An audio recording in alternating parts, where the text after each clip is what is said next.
robotët po zëvendësojnë njerëzit jo vetëm punët e zakonshme të rëndopta dhe punët më fine, më të sofistikuara, do thoni ju shëndetësi ka vite. Ky është robot që të ndihmon të bësh implantin. Erdha të bëj implantin me doktorin, doktori tha ta bëj roboti, ka dhe specialistin këtu, do më bëj robote, do më bësh ti. Atëherë, unë jam supervizori i robotit. Normalisht, roboti ne bëjmë programimin, ku do vendosim implantin, pra bëhet me ndihmën dhe të AI që ka software-i, pra e programojmë pozicionimin dhe roboti bën të mundur që implanti të vendoset pra nuk e bën vetëm me syti. Absolutisht jo. Pra ne e përcaktojmë anë software dhe roboti e vendos pikërisht fiks në pozicionin e paracaktuar. Pra roboti përcakton vendin ku do vendoset implanti. Pastaj atë vendos ti. Jo, roboti e vendos.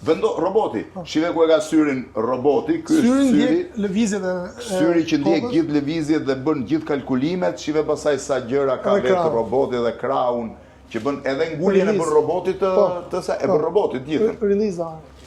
Ja, ky do ta shihni pastaj të hapur kur të ma bëj. Po mirë, mua do më bësh eksperimentin e parë. Po ma bën me robot të dhe shumë më mirë se sa të ta bëj në kushte tjera. Dhe di si fillon? Fillon njerë me grafin. Unë kisha një problem të vjetër me një dhëmball që mi shte thyer nga guri. Shive tani kur hym, ja ku është grafia. Kjo është grafia që bëm para 3 muajsh. A kjo është para 3 muajsh? Po, këtu kisha... Kur vendosëm për të hequr këtë dhëmballën... Të dhëmbin a uqja sepse shive kishte një infekcion të brendshëm që krijonte probleme. E oqa dhe tani kjo është situata tani, mbas 3 muajsh.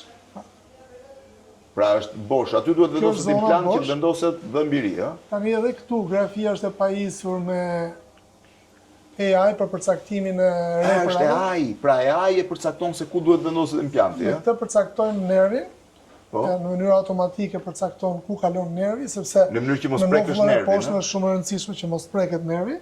Po, është më rrezikshme në nofullat poshme. Sepse dëmi është i pakthyeshëm. Nëse preket nervi, mbetet buza e mpirë. Gjithmonë. Për gjithë jetën. Kërkon disa sekonda. Po, do të thënë AI e përcakton tani. Kjo përcakton me AI. Me AI, ja. Erdhi pjesa. Kjo kur përcaktua, pra. Kjo tregon që këtu është nervi. Ku kalon nervi dhe tashmë unë ne bëjmë matjet se ku mendojmë të vendosim implantin. Pra çdo gjë bëhet me kompjuter. Absolutisht. Pra përcaktojmë pozicionimin e implantit dhe dimensionet e koskës që kemi në dispozicion për vendosjen e implantit, pra në rastin tënd kemi mjaftueshëm për vendosjen e implantit, që tani kjo grafia që u bë këtu kalon tek tani më shpjegoj një gjë. Kjo është një grafi tridimensionale që kalon në robot. Dhe roboti e merr dhe në robot bën planifikimin ku do vendosin implantin. Ti merr robotit, i bën robotit gjitha. Këtu të merr AI-a, atje të çon grafia dhe në fund merr robotin. Një pyetje kam, po kur bëhen dhëmbët komplet, pra stilizohen nga fillimi, i njëjti parimi i implantit funksionon? Atëherë, kur ne do punojmë tërgojen, se para çalloj trajtimi, nëse do punojmë mbi implante apo do përdorim dhëmbët e tu. Pra, implantet janë mënyra më e mirë zëvendësimit të dhëmbëve të dështuar, pra dhëmbët që ke hequr apo dhëmbët që do hiqesh. Po dhëmbët e tu, ti modelosh, ti bësh. Ato bëhen pastaj ato mund të bëhen me inteligjencë artificiale, pra bëhet ajo që quhet smile design. Po, dhe sa zgjat? Koha e vendosjes së dhëmbëve është shumë e shkurtër, ne i bëjmë gati brenda 24 orëve. 24 orë, por çfarë duhet presësh, për çfarë? Është pjesa laboratorike, pra me anë të smile design ne përcaktojmë formën se si duhet dhëmbi yt, pra domethënë varet nga lloji ndërhyrjes që do bëjmë. Pra, nëse do bëjmë me lumineers, që janë disa veshje minimaliste, pra kur dhëmbët i ke, vetëm për të zbardhur dhe për ndryshuar ngjyrën dhe formën, pra nuk kemi ndërhyrje të thella, bëhet pak gryrë në dhëmbit. Në raste të tjera ku kemi kjo për sa kohë bëhet? E njëjta kohë, koha është e njëjtë. 24 orë. 24 orë. Pra për 24 orë ty mund të kesh një zbardhje dëm, po ta ndryshon fizionominë e fytyrës? Atëherë ne e përcaktojmë, pra me anë të smile. Se njerë më futen në një makinë që tregon se duhet qeshun, po nga 50 ca vjet qesh i soj. Jo, ajo të përcakton dhëmbin që shkon me fytyrën tënde. Jo të përcakton dhëmbin. Por nuk është definitive, pastaj aty ndërhyjmë, editojmë dhe bëjmë ndryshimet tona. Pra ti mund të njëjtën fizionomi të dhëmbëve vetëm të krijosh ose do të ndryshojmë formën ose një lloj. Pra janë dy mundësi të ruajmë të njëjtën formë dhëmbëve tua ose të ndryshojmë formën. Po duke ruajtur fizionomin tënde, çfarë i bën dhëmbët? Thjesht e zbardh? Vendosim veshjen mbi të. Që është faseta. Veshja e mbron pasaj me çdo gjë. Veshja është një mënyrë permanente e ndryshimit të formës dhe ngjyrës. Nëse përdorim zbardhuesit klasik që përdorim, ato janë në kohë të shkurtër. Ato po. Kurse faseta nuk ndryshon me gjithë jetën, nuk ndryshon ngjyrën.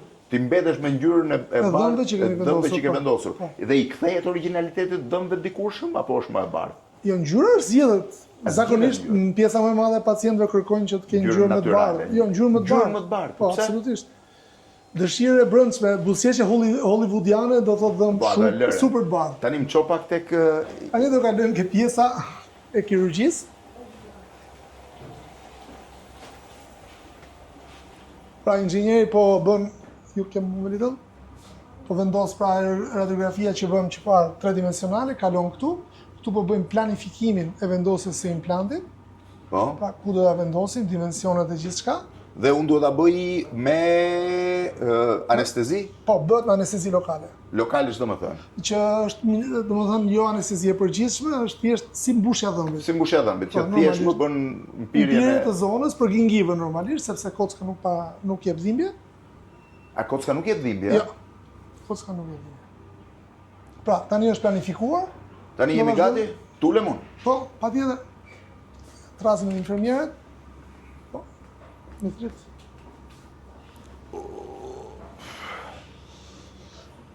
Pjesa që han më shumë kohë është pjesa që i duhet Stop tani. infermierëve. Duhet ta bëjmë rillsin tani. Po mbarojmë planifikimin. Po mbaron planifikimin se ku do vendoset implanti. Po. Me kujdes. Edhe implant që të ma vendosi ky çudi e madhe është. Do më thënë Se imagjino. ti e thinjes. Shipe. Shi, ku e ka. Okay. So Shikoj now, ku e ka. next. Just a moment. Ky më shef edhe ky e vendos. Po e shoh në dritë syrit. 11.5.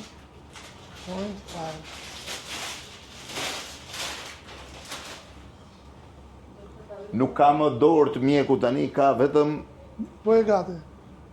Save.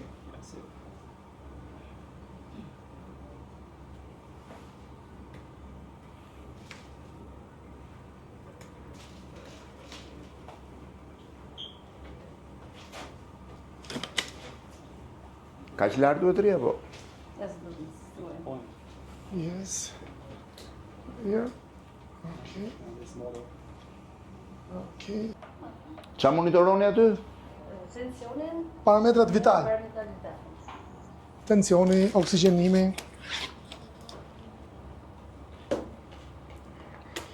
Zemrën se pas kam keq, Ku e ketë bajtit? tensioni s'duket keq. Where is the bite? Po oksigjenin në gjake, nxjerr aty? Po, po. This one?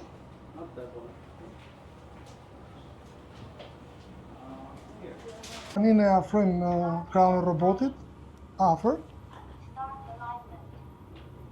Condition locked. Adjust start.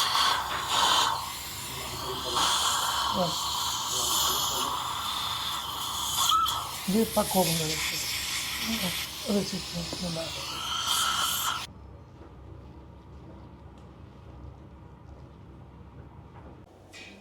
Këtu është tani Ky implant? është implanti. Po ku e kemi nervit tani? Nervin? Të shohim implantin në raport me nervin. Ta hapim 3D. E hapim 3D-n. 3D del me gjithë implantin, ha? Po, po. E kam akoma faqen të mpirë. Ja ku e kemi këtu në 3D. Përcaktimi me ai të dy, ha? Po, po.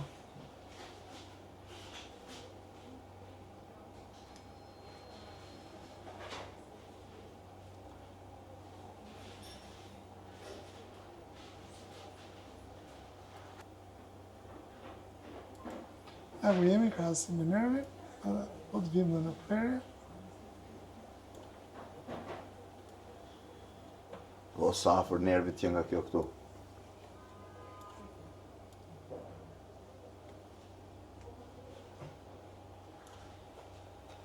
Ja ku e kemi distancën nga nervi, edhe masin nëse duam. Po ta masim njerë të shoh sa është.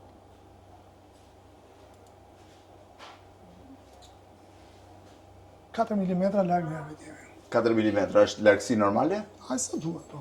Ai që duhet. Po këtu që është shumë afër? Po këtu është dhëmbi jote. Është dhëmbi vetë, nuk ka, Nuk ka, jemi në normë. nuk rrezikon. Jo. Po dhëmbi është natyral aty. Kurse kjo nuk ka problem thua. 4 mm është 4 mm mjaftueshëm. është 2 mm është zona e sigurisë. Ne kemi dy fishin e zonës Edhe së sigurisë. 4 mm. 4 mm. Me robot dhe me AI tani të gjitha. Faleminderit.